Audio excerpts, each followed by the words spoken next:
Бул KG сайты даярдаган Кыргызстанда жана ошондой эле дүйнөдө болуп жаткан жаңылыктар топтому менен тааныштырабыз.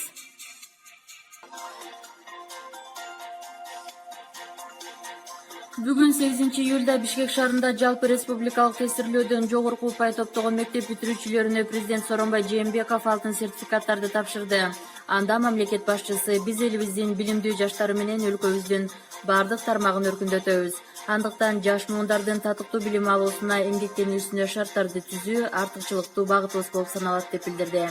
Ошондой эле өлкө башчысы чоң турмушка аттанып жаткан келечек ээлерини ак жолго алып, өздөрү каалаган жогорку окуу жайга ийгиликтүү тапшырып алуусун тиледи.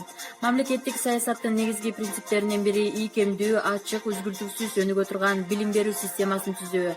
Жаштарыбызды тез өзгөрүлүп турган динамикалуу турмушка даярдоо абзел.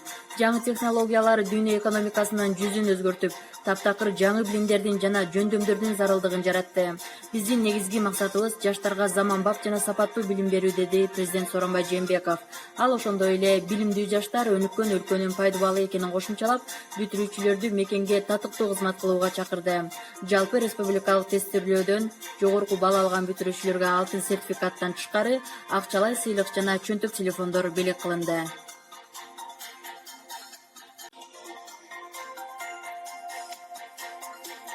Бүгүндөн тарта Кыргызстанда жогорку окуу жайларга абитуриенттерди кабыл алуунун биринчи туру башталды. 2 күн талондор кабыл алынып, 11-июлда экзаменге уруксат алгандардын тизмеси жарыяланат. Бул тууралуу Билим берүү жана Илим министрлиги маалымдады. Экинчи тур 15-июлда башталып, 20-июлда жыйынтыкталат. Ал эми 3-чү тур министрликтин уруксаты менен 22-27 июль аралыгында өтөт. Быйыл республика боюнча 2262 мектепте 9-класста 95 000, 11-класста 61 000 улангыс аяктады. Эске салсак, жалпы республикалык тестирлөөгө 43 440 мектеп окуучусу катышып, эң жогорку балл 238 болгон. Аны Жалал-Абаддагы Курманбек Баатыр атындагы Кыргыз-Түрк лицейинин бүтүрүүчүсү Элдияр Чормонов алган.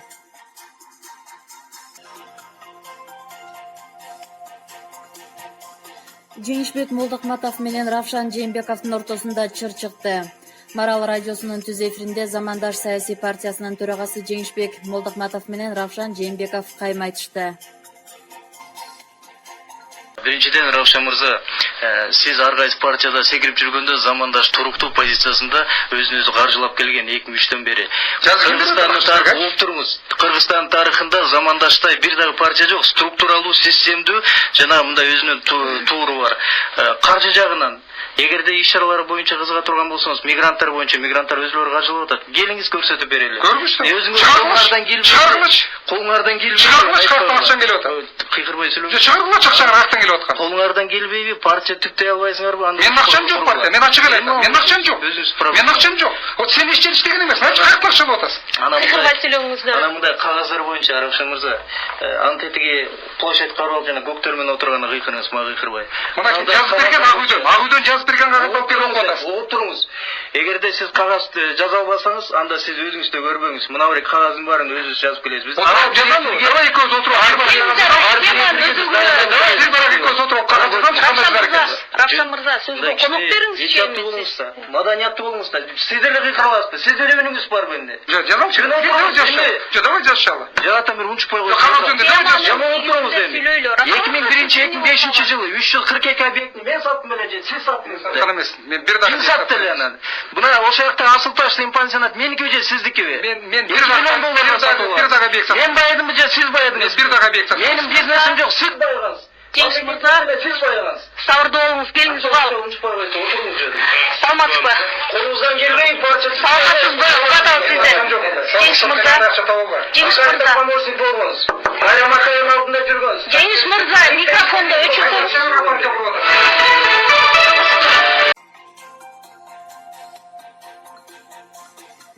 Россияда эмгектенген кыргыз мигранттары үчүн жаңы сайт ачылды. Жаңа ачылган 3w.chekit.lg.chekit.ru сайты аркылуу мекендештер өздөрүнө керектүү маалыматтарды, документтерди таап, консулдук сапаттуу укуктук кеңештерди ала алышат. Сайттын ачылыш аземинде Кыргызстандын Россиядагы элчиси Аликбек Жекшенкуловдун Москва шаарындагы мекендештер менен жолугушуусунда айтылды. Анда элчи мекендештерге элчилик тарабынан жасалып жаткан иштер тууралуу кеңири маалымат берип, кыргызстандыктардын укугун жана кызыкчылыктарын коргоо боюнча иштерди уюштуруу багытында алдыдагы пландар тууралуу айтып берди. Жолугушуунун соңунда Москва шаарындагы кыргыз диаспорасынын активисттерине эки өлкө ортосундагы достук мамилелерди бекемдөөгө кошкон салымы жана маданий, гуманитардык, спорттук иш-чараларга активдүү катышкандыгы үчүн ыраазычылык каттар тапшырылды.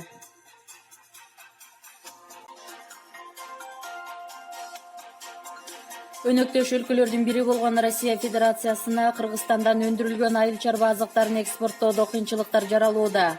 Бул туурасында Нарын облусунан Москва шаарына барган делегация менен кыргыз ишкерлеринин жолугушуусунда маалым болду. Анда айтылгандай, айыл чарба азыктарын же тагыраагы этти өлкөдөн чыгарууда айрым кызыктардын чабалдыгы ишкерлердин ишине кедергисин тийгизүүдө.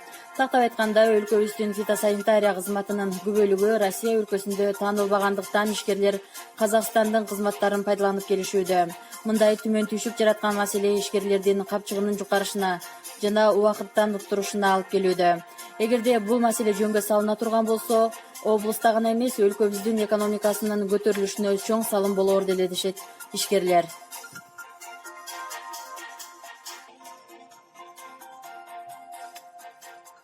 Видеодо формачан адамды түрткүлөгөн аялга карата тергөө иши башталды. Бул туурасында Ош облустук ички иштер башкармалыгынын басма сөз кызматы билдирди.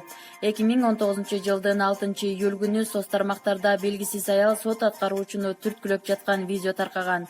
Бул боюнча Ош облустук ички иштер башкармалыгынын жоруктар боюнча кызматы тарабынан Кыргыз Республикасынын жоруктар кодексинин 119 беренеси боюнча сотко чейинки өндүрүшкө алынып, кылмыштардын жана жоруктардын бирдиктүү реестрине катталып, текшерүү иштери башталды.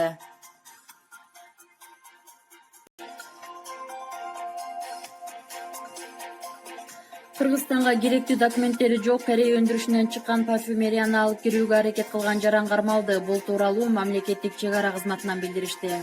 Окуя 7 июлда Кыргыз-Казак чек арасындагы Чалдыбар өткөрүү пунктунда болгон. Текшерүү учурунда парфюмерия каражаттарынын орус жана кыргыз тилиндеги аннотациясы менен акциздик маркалары жок болуп, товардын жалпы суммасы 2 миллион сомду түзгөн. Андан сырткары айдоочунун жанында жүккө берилчү уруксат кагаздары да болгон эмес. Тийиштүү документтер толтурулган соң жүк экономикалык кылмыштуулукка каршы күрөшүү кызматы менен салык кызматынын аймактык бөлүмүнүн өкүлдөрүнө тапшырылган.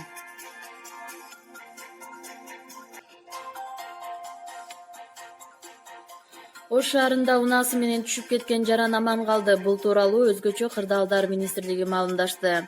Маалыматка ылайык, окуя 6 июлда болгон. Ош шаарынын Мушкетов көчөсүндө сууга Матис үлгүсүндөгү унаанын айдоочусу рулга ээ боло албай, унаа жолдон чыгып сууга түшүп кеткен. Куткаруучулар унаанын ичинен 1972 жылы туулган эркек кишини алып чыгышып, тез жардам кызматкерлерине өткөрүп беришкен. Абалы туруктуу. Жерине Ош шаардык куткаруу кызматынан 4 куткаруучу тартылган.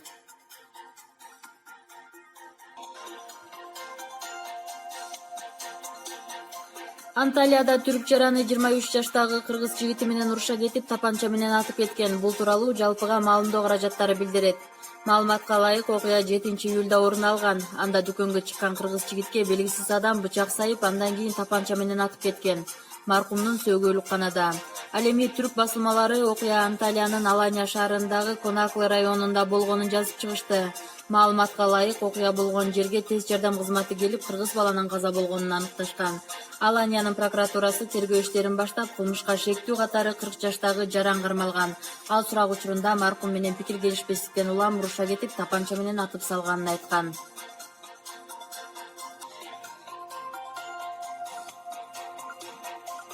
Бразилиянын футбол боюнча курама командасы 9-рет чемпион болду. Кечээ 7 июлда Рио-де-Жанейронун Маракана стадионунда континент биринчилигинин финалы болуп өттү. Бразилиялыктар Перунун курама командасы менен беттешти. Оюндун жыйынтыгы 3-1 эсебинде аяктап, Америка кубогун жеңип алды. Эскерте кетсек, алар акыркы жолу турнирди 2007 жылы утуп алышкан.